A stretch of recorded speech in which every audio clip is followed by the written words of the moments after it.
Hi hello friends, എല്ലാവർക്കും എൻ്റെ പുതിയൊരു വീഡിയോയിലേക്ക് സ്വാഗതം. അപ്പോൾ ഇന്ന് നമ്മൾ കാണുന്നത് മൂന്നാർ മറയൂർ റോഡിലെ ജക്രാന്ത പൂക്കൾ വിരിഞ്ഞ് നിൽക്കുന്ന കാഴ്ചയാണ്.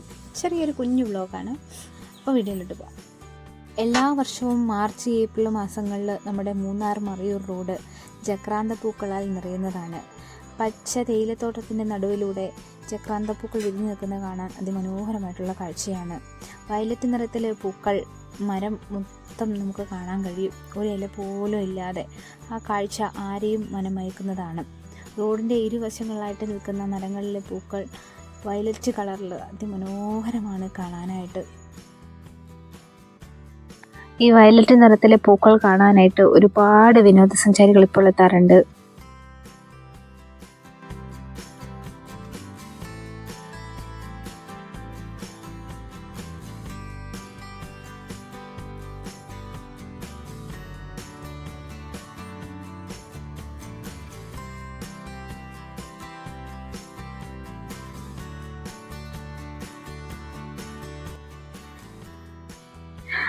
ഈ കൊടും വേനലിലും ഈ മൂന്നാറിൽ ഈ പച്ചപ്പും ഈ തണുപ്പും അതിൻ്റെ കൂടെയുള്ള ഈ ജക്രാന്ത പൂക്കളുടെ വിരുന്നൊരുക്കും സംഭവം അടിപൊളിയാണ് കേട്ടോ. ഫോട്ടോ എടുക്കാനും കാണാനും നല്ല വൈബാണ് ഇപ്പോൾ മൂന്നാർ മറയൂർ റോഡ്.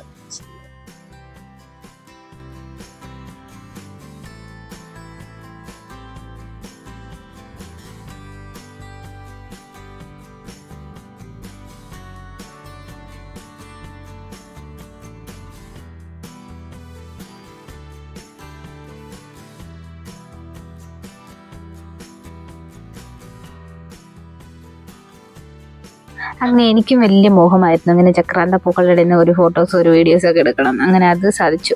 അപ്പം ഞാൻ റോഡിൻ്റെ സൈഡിൽ നല്ല തിരക്കാണ്. അപ്പം തന്നെ പൂ പറിക്കാനൊന്നും പറ്റിയില്ല. അപ്പം താഴെ ഇടവഴിയിൽ കൂടെ തേയിലത്തോട്ടത്തിൻ്റെ ഇടയിലൂടെ ഇറങ്ങി വന്ന് അവിടെയും കുറേ മരങ്ങളുണ്ട്. അപ്പം അവിടെ നിന്ന് കുറച്ച് പൂക്കളൊക്കെ പറിച്ച് ചെറിയൊരു വീഡിയോ ഒക്കെ എടുത്ത് ഞങ്ങളങ്ങനെ അടിപൊളിയാക്കി.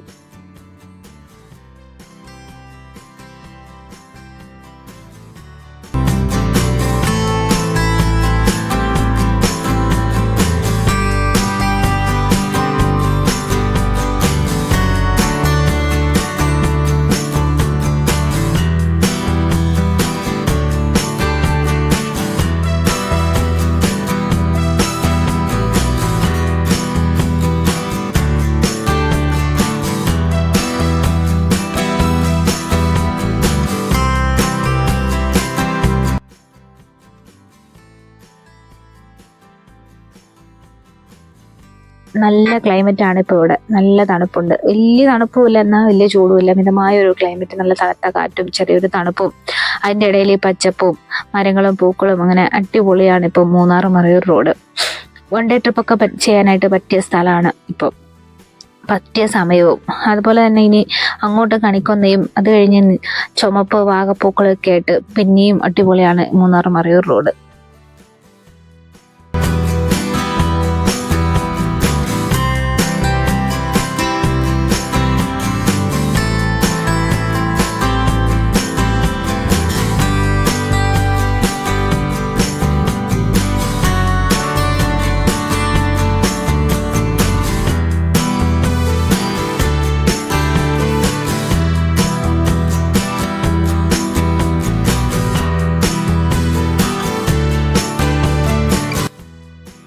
ഒരു മാസം കൂടിയേ ഉള്ളൂ ഈ പൂക്കളൊക്കെ. അപ്പോൾ എല്ലാവരും വരിക, കാണുക, ആസ്വദിക്കുക, അടിച്ചുപൊളിക്കുക. അപ്പോൾ എല്ലാവർക്കും എൻ്റെ വീഡിയോ ഇഷ്ടപ്പെട്ടു കാണുമെന്ന് ഞാൻ വിചാരിക്കുന്നു. വീഡിയോ ഇഷ്ടപ്പെട്ട എല്ലാവരും എൻ്റെ ചാനൽ സബ്സ്ക്രൈബ് ചെയ്യുക, ലൈക്ക് ചെയ്യുക, വീഡിയോയ്ക്ക് സപ്പോർട്ട് ചെയ്യുക. അപ്പോൾ പുതിയ വീഡിയോ ആയിട്ട് അടുത്ത ബ്ലോഗിൽ കാണാം. താങ്ക്